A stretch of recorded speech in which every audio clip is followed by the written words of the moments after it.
Loving Father in heaven, we have come here this morning for a reason. And that reason is we know our complete dependence, existence for life depends on you. Lord, we are here because we want to serve you. We're here because we love you. And we're here only because you give us our next breath. Amen. Lord, shut us within your presence for this next 20 to 25 minutes, Father, as we open up your word.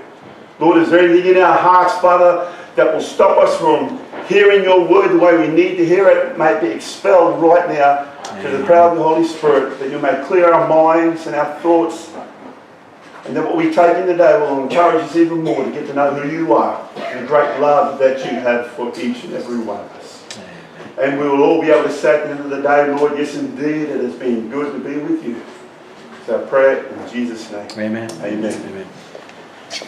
You know, I was talking to a couple of old ministers, retired ministers down at Brisbane Church. I was down there this morning.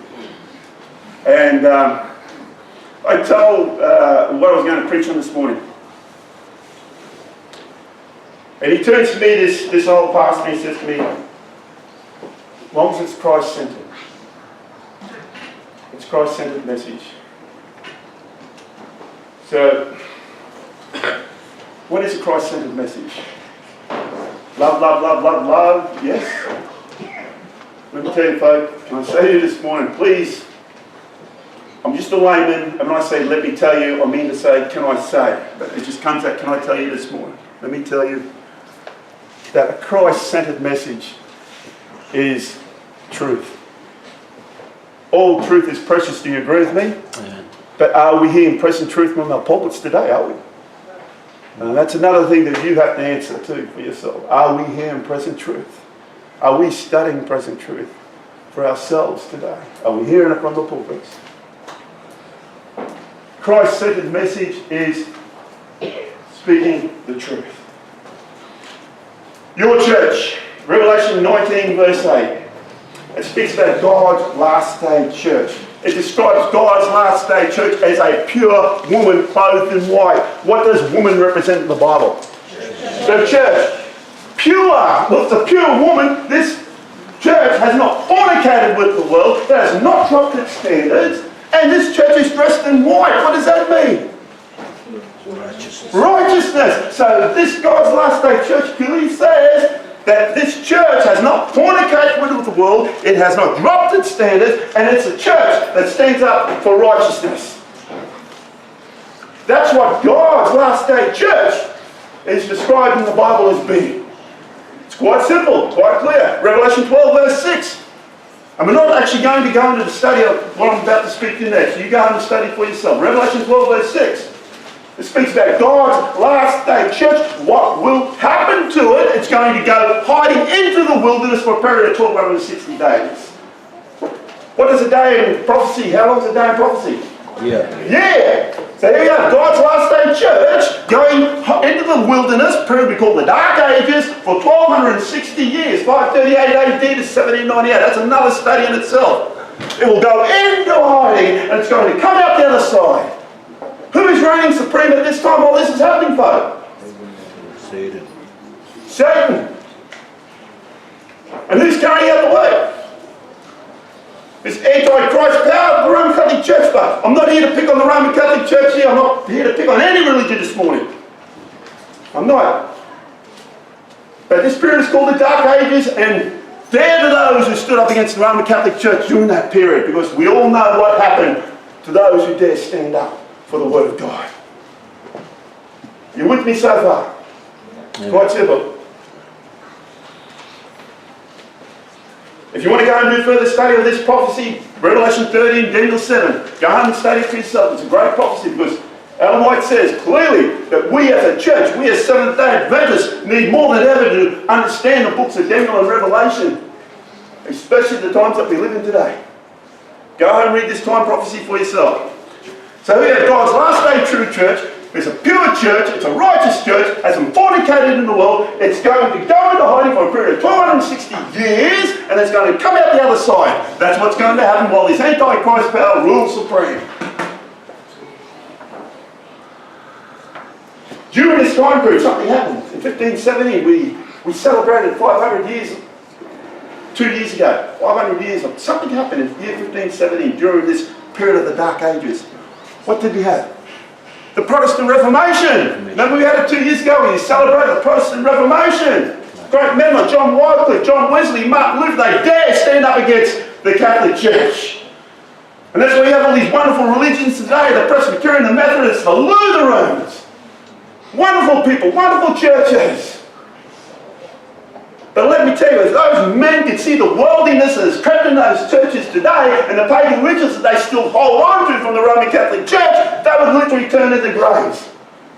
Do you agree with me, folks? Who's been into any of these other Protestant churches? I swear to you, you think you walk into a Catholic church. Once again, I want to iterate that I'm not picking on any religion here. These are just the cold hard facts. But this movement, this Protestant Reformation was started by the hand of God, no doubt.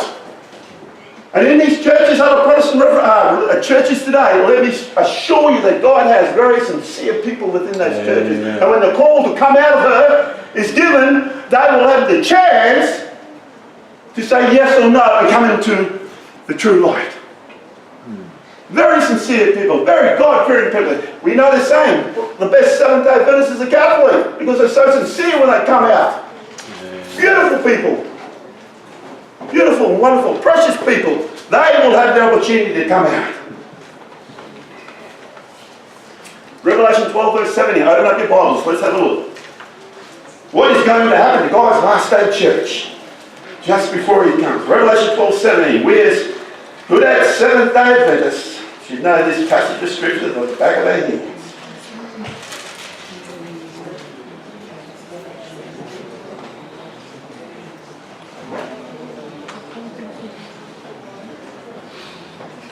Revelation 12 verse 17.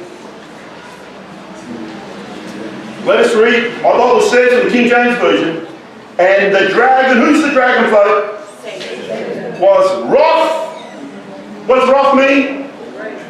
Yes. With who? Woman. And went to make what? Peace? Let me tell you, the devil, the dragon, hates this church. He hates the message that this church has been told to give.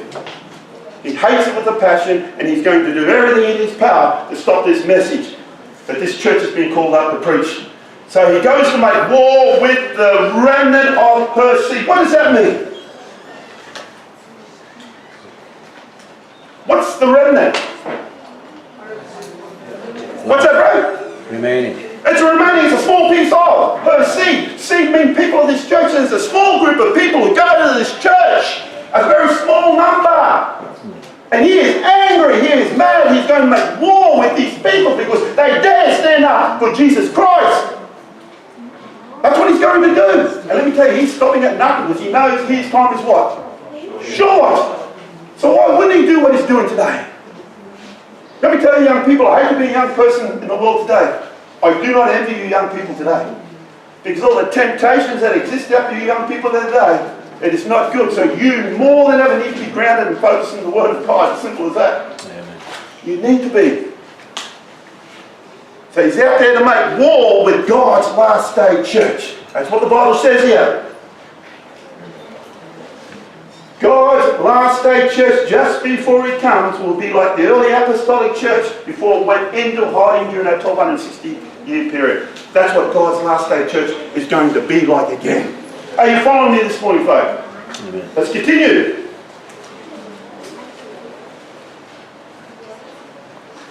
We'll continue that verse. 12 verse 7.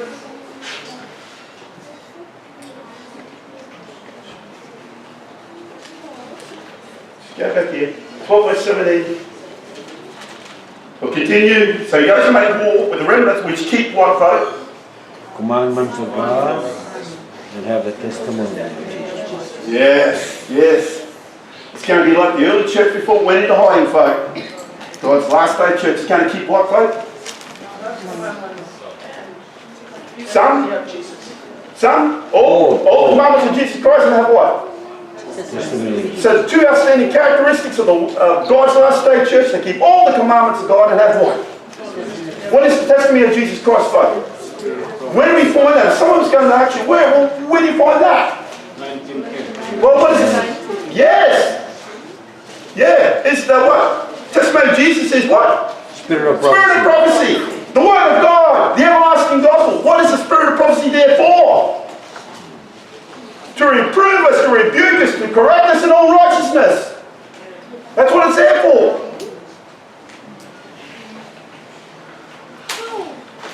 That's what it's there for, folks. So the two outstanding characteristics of God's last day church are simply this. They keep all the commandments of God and have the testimony of Jesus Christ. The Spirit of prophecy.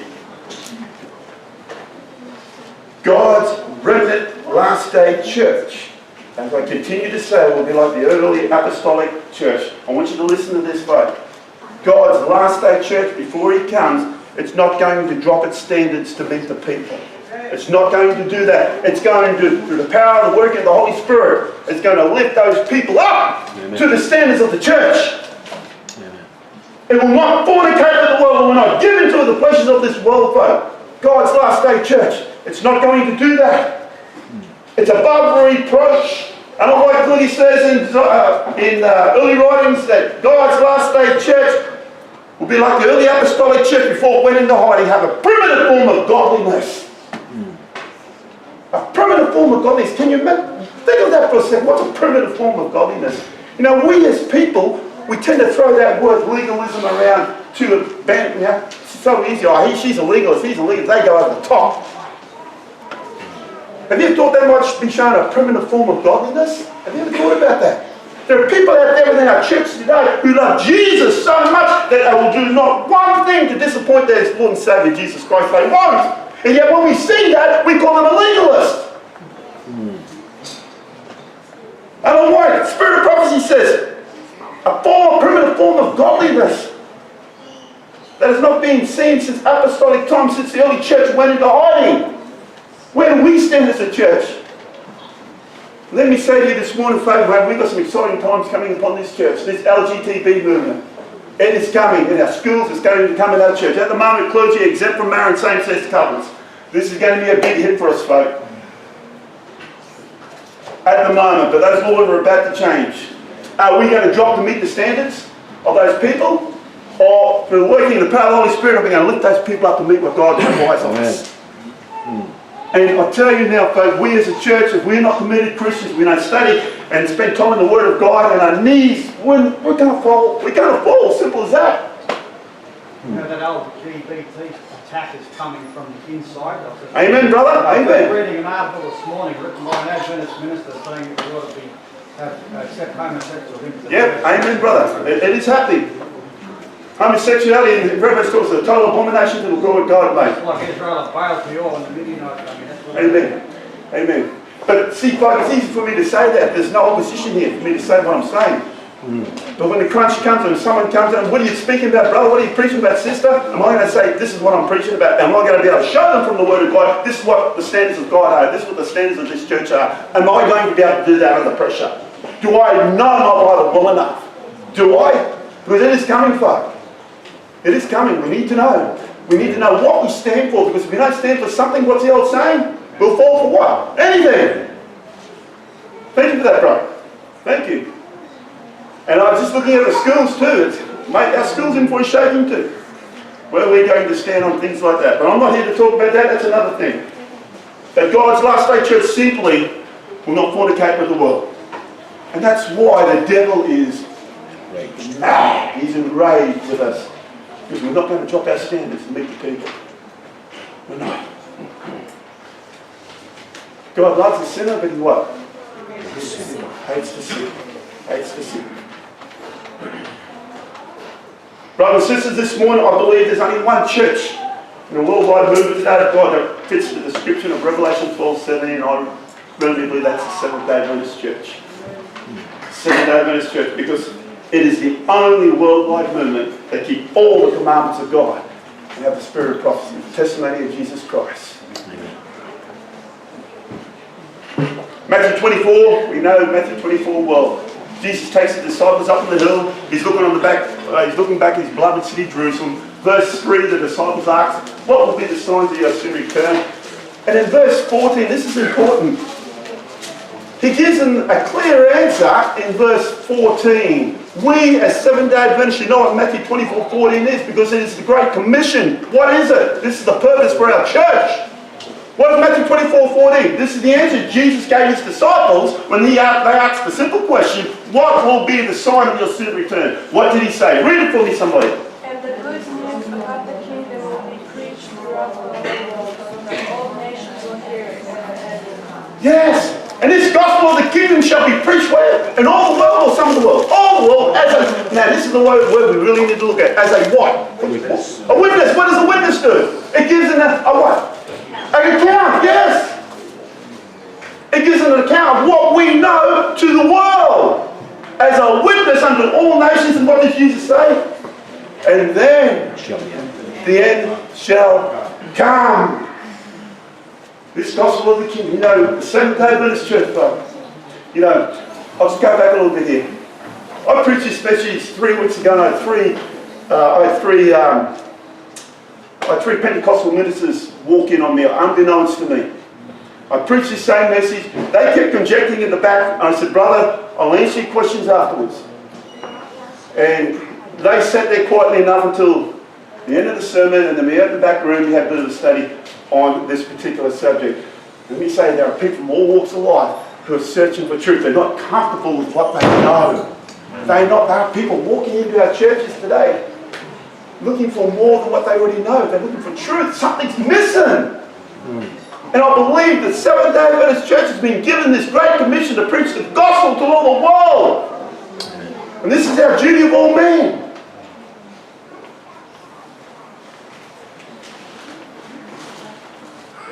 The books of Daniel, the books of Revelation, we're the only church that preach those books. In depth. You know, there's so many denominations out there today that say, oh, these books cannot be understood. They're not salvational issues. They're closed books, so we really don't need to preach or talk about these books. The Spirit of Prophecy, Ellen clearly states that we need to know these books more than ever. And when people come to ask us, we'll be able to give an account as to why. The Great Commission, I believe the Seventh-day Adventist Church was called for. What does our church stand on? What book in Revelation particularly does our church stand on? What chapter? Revelation 14. Thank you. Who said that? Thank you, sister. Revelation 14. What is Revelation 14? That is what our church stands on. This is the message that we need to preach to the world. Revelation 14. Are we hearing it, folks? Are we hearing it from our pulpits? This quarter's lesson, how wonderful it is. This is what our churches should be preaching from the pulpit while we're studying this quarter's lesson, the book of Revelation.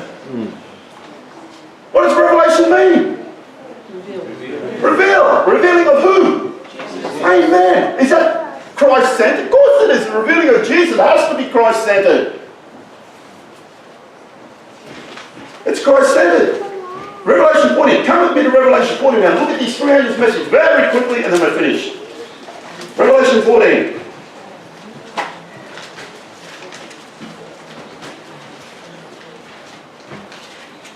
I'm going to look at verses 6 and 7.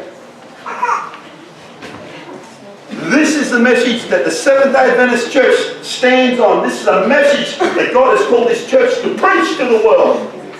And then the end shall come. My Bible says 14, 6 and 7. And I saw another angel fly in the midst of heaven, having the what, folks? To what? Unto them that dwell on the earth, and to what? Kindred. Now, I love verse 7. What's the next line?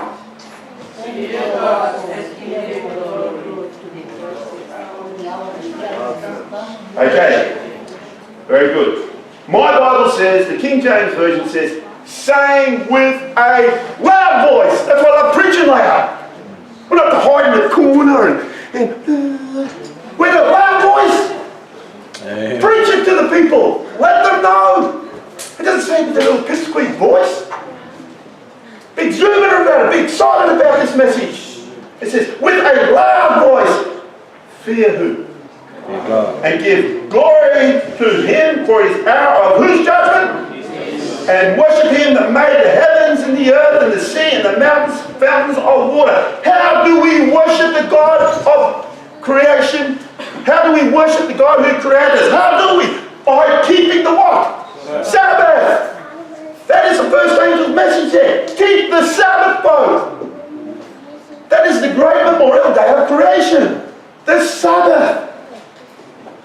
Folks, I want to make it very clear this morning. Do not let anybody tell you out there that the Sabbath is not going to be an issue. That is the defining issue. Amen. The Sabbath. That is the seal between you and God. That is the chain that binds us together. The Sabbath. You know what Ellen White early writing says, when she was taken to the vision, she's taken to the most holy place, she's seen the Ark of the Covenant, she looked into the Ark of the Covenant, she's seen the 10 Commandments. Which commandment had the halo around it? The fourth. You both know it. So don't let anybody tell you that the Sabbath ain't going to be an issue, because it's going to be the defining issue. Who do you worship? When we keep the Sabbath, we're saying to people out there, we worship, we honour our God in heaven. Amen. So it's going to be an issue, and I'm telling you now, it's happening today. You know, there are governments, there are churches that are combining together to enforce a day of observance. We know that's going to be Sunday, and let me make this clear to you this morning, folks. Whenever a civil power or church power enforces any type of religion, you may know it's a false religion. Just like the 3 Hebrew boys. It's happening out there, folks. The Sabbath is going to be, you know, we should rejoice at the moment that we can sit in the comfort of this church. Amen. Without nobody walking in, because it's happening around the world today. But this is not possible what we're doing today.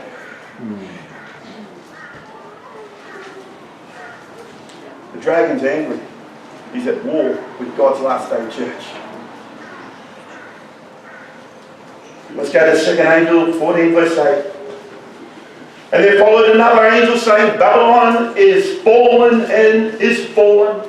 That great city, for she's made all the nations drink of the wine of the wrath of what? Her fornication. Well, folks, who's Babylon here? Some people I've heard say within our church, who's Babylon? Babylon's the David church. I heard people say that. What rubbish? What? No. Well, that's crazy. Obviously, they don't study the Word of God enough. Who is Babylon here? Well, let's look what the Bible says. Revelation 17 verse 5. Just quickly come over. 17 verse 5.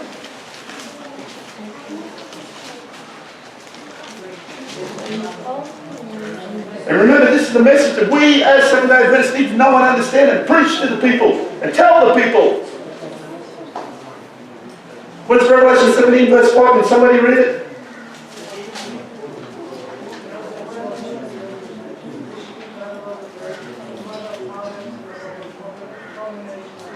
Yes, thank you, Sonny. And upon her forehead was a name written, Mystery, Babylon the Great, the mother of what? And the abomination of the earth. Woo! Babylon represents the harlot church. Let me say it, I'm not here to pick on the Catholics. We know that the devil is behind it, but who's he using as its tool? The Papal Church, the Roman Catholic Church. And let me tell you, who are those harlot daughters? Who are the harlot daughters? All the other Protestant denominations that have come out of the Roman Catholic Church that still hold and cling to the same false teachings. That's who they are. They still cling, they still hold on to the same false teachings as the Roman Catholic Church. They are the harlot daughters. Give me one thing that these churches preaching that we don't believe in. Give me one thing. What was that? Sunday worship. Sunday worship, what'd you say? Life after death, what else?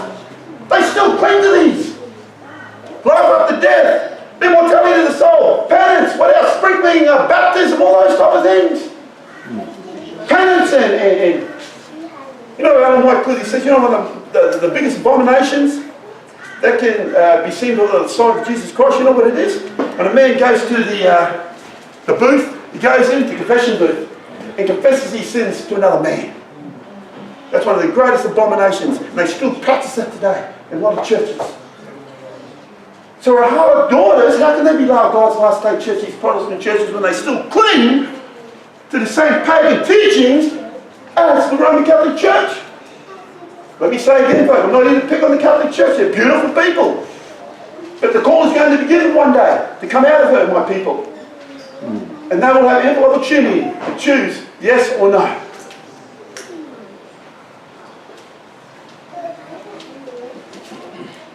You know, Scripture clearly tells us that this remnant church will preach that Babylon is fallen, is fallen. Have you ever think why it says fallen, fallen twice? Why isn't fallen once enough? What's that? Think about it. He says, why has it said fallen is fallen?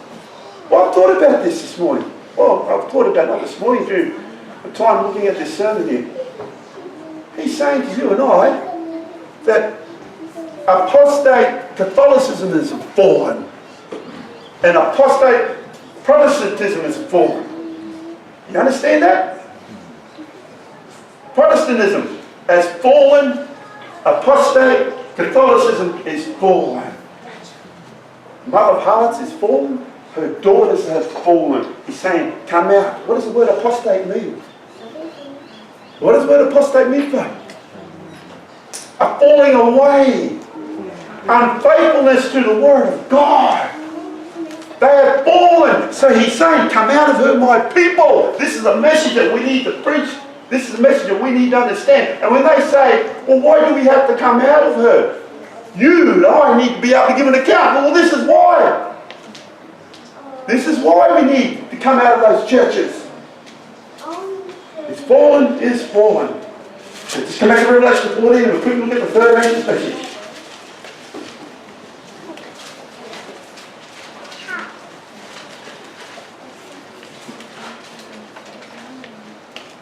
And the third angel followed them, saying with a, there's that word again, with a loud voice, if any man worship the beast and his image and receive his mark in his forehead or in his hand. Listen, folks, it says, the same shall drink of the wine of the wrath of God, which is poured out without mixture into the cup of his indignation. And he shall be tormented with fire and brimstone in the presence of his holy angels, in the presence of the Lamb. And that to me sounds quite scary, it sounds quite fearful. Are we too scared to tell people this because it sounds fearful? Are we?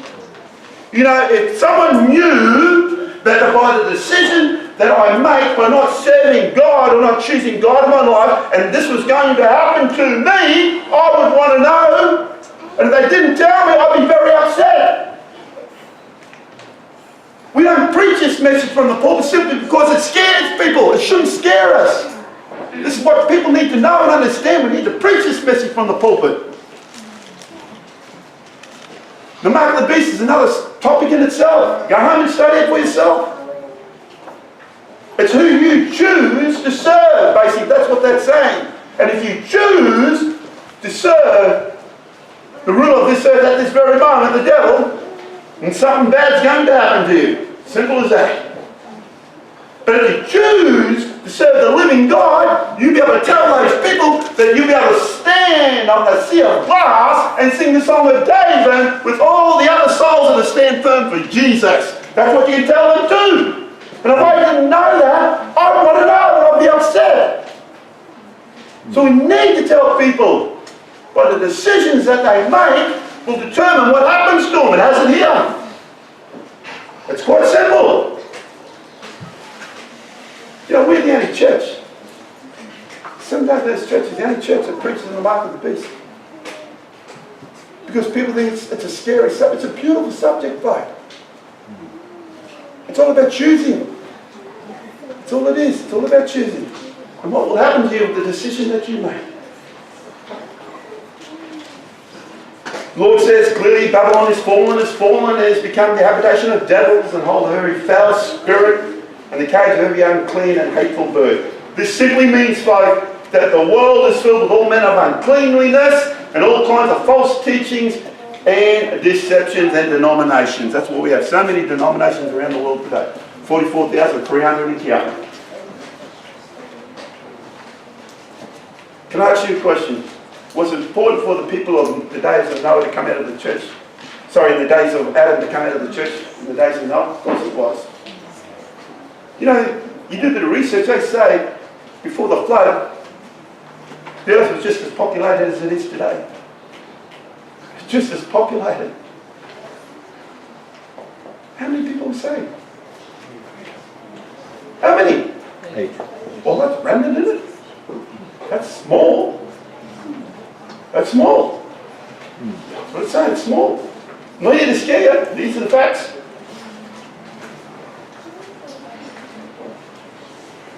Can I say this morning, Father, that God is thundering from his throne room in heaven, and he's crying out to you and me with a loud voice, come out of her, my people. Stop fornicating with the world. Stop wanting a piece of the world and a piece of me. Now is the time to choose one way or another. Can someone look at John chapter 10 for me, 26 and 27 quickly? A couple more verses. What is John chapter 26 and 27?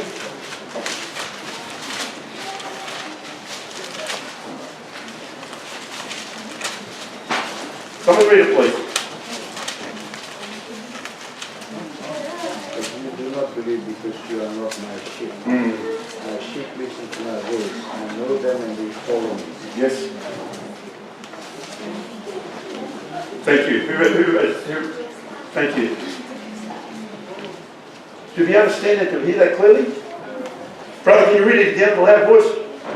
But you do not believe because you are not my sheep. Yeah. My sheep listen to my voice. Yeah. I know them and they follow me. Clearly here, Jesus is saying to you and I, ye are not of my fold, of my flock, which you're not hearing my voice. So you refuse to hear my voice, so you're not of my flock. What is Jesus going to say? My sheep what? Hear my voice, and what do they do? So if you hear the voice of Jesus speaking to you, this is the message that we need to tell people. They hear my voice. You know, many people think today, even within our church, the majority of people in our church today think that God's last day in the church is going to be a big church. It's going to be a big church compared to those who are going to be lost. You know, when Jesus walked this earth in Luke 12 verse 32, what did he say to his disciples? He clearly said, fear not, little flock, for it's your Father's good pleasure to give you the kingdom. He didn't say, fear not, big flock, big church. He said, fear not, little flock, little church. And that is why the dragon is wroth with this church, because we are a little church who dare stand up against him and stand for the word of God. Fear not, little flock, little church. You know, folks, I'm finishing up. You know, it's not going to be long before probation closes. And we all have an idea what probation means. When time will come to an end, when God's people are being sealed and the unrighteous have missed out on eternity. That's when probation closes. But Revelation 22:11 says, he that is righteous, let him be righteous still. This is when God the Father stands up in his throne room in heaven, and he says, he that is righteous, let him be righteous still. He that is unrighteous, let him be unrighteous still. He that is clean, let him be clean still. He that is unclean, let him be unclean still. You know, when God the Father stands up in his throne room in heaven, he quotes this verse. Jesus' work, his heavenly ministry is finished. There's no more interceding on our behalf. You're either sealed or you're not sealed. No more prayers, no more Bible studies, no more people telling the word of God. It's finished. That's it. And when he says those words, that's it. Celebration is closed by the seal of the night. I want to say this morning, folks, why are the words in the Bible read like this? He that is unclean, let him be unclean still. He that is unrighteous, let him be unrighteous still. Don't they mean the same thing? Why is that emphasized? And this points to you and I. You know, he that is unclean, let him be unclean still. You know, there are people who walk this earth and are going to miss out the kingdom of heaven simply because they've hardened their hearts so much they've become instruments for the devil to use, and they commit all types of atrocities. They are unclean. They are unclean. So they're going to miss out on the kingdom of heaven. But unrighteous. He that is unrighteous, let me be unrighteous still. Think about it, folks. They're going to be people who miss out the kingdom of heaven, not because of what they did, but because of what they didn't do. Because of what they didn't do. They failed to heed the voice of Jesus Christ and say, follow me. That is why they're going to miss out the kingdom of heaven. because of what they did not do. And what they did not do was, first of all, preach this message and understand this message and know this message to give it to people. That is why they're going to miss out on the kingdom of heaven, not because of what they did, because of what they didn't do. Unrighteous. Like this point, don't let you and I be part of that group. Let's spend time in the Word of God more than ever before, studying these prophecies of the book of the Bible, especially Daniel and Revelation. People need to hear and know and understand what is about to come, what is going to happen, and what is happening right now. We are accountable. And this church, the Seventh-day Adventist Church, was raised up to preach this message. Don't let anybody tell you any different like this morning. What we must do quickly, folk, and may God help you and I to recognize the solemnity of this message that we've looked at today and say, Lord, I am ready right today, this very moment, to do thy will and to come out and follow thee all the way. I will finish with one verse, Psalms 90, verse 12. I love this verse. So teach us to number our days, that we may apply our hearts unto wisdom. So Jesus is coming soon. Please recognize this.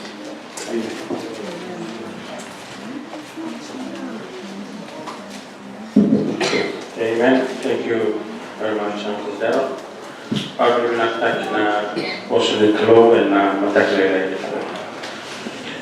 Our last hymn from the Church Fijian hymnal number 335 and Santara Nondalu. Kita anda tu lagi bantu bawa bila kawan.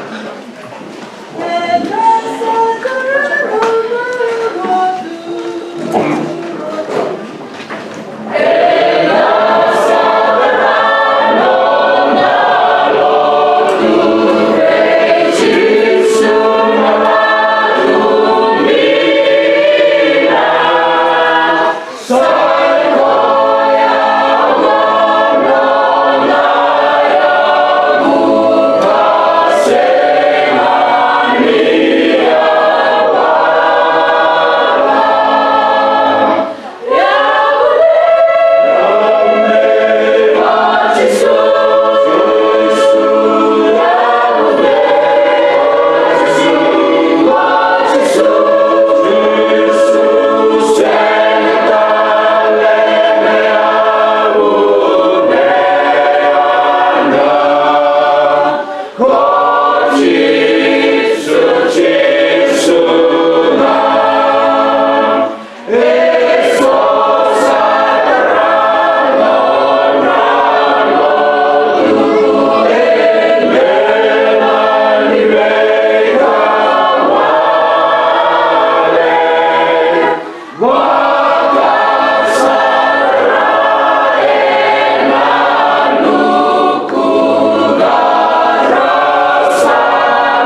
Loving Father in heaven, your church, your people, will be a people just before you come who will stand for you regardless of the cost. And regardless of what that cost may be, the price will be worth it to be able to sit with you. Amen. And loved ones that have gone before us, loved ones that have stood up for the truth, and sit at your feet and listen to your voice. What a day that will be. Lord, we all face temptations, we all face trials that come our way. More than ever, the devil is at war with this church, it's war with its people. More than ever, Father, we need to commit and recommit our lives daily to you. On our knees in prayer and study of your word. Amen. Because one day, Lord, we're all going to have to give an account of what we've done with our time. And this, Lord, we'll all be able to say to those who do commit ourselves to you, yes, Lord, I studied your word, I prayed daily because of my love for you and your love for me. Lord, I just want everybody in this room to hear those wonderful words. When we pass through those gates of heaven, when we hear Jesus himself say to us, well done, thou good and faithful servant, and that thou now enjoy thy kingdom. I want that prayer, I want those words to be heard by everyone in this room. Amen. And by everyone we represent in this room. And to live eternity with you, and what a day that will be. We cannot wait. Lord, be with us now as we depart. And as you face, Lord, that close this Sabbath, the week that lies ahead, help us to remember at all times that we are your children in our words, our thoughts, our deeds and our actions, and that your name and your name alone will be glorified at all times. Is our prayer through the wonderful, sweet, precious name of Jesus. Amen.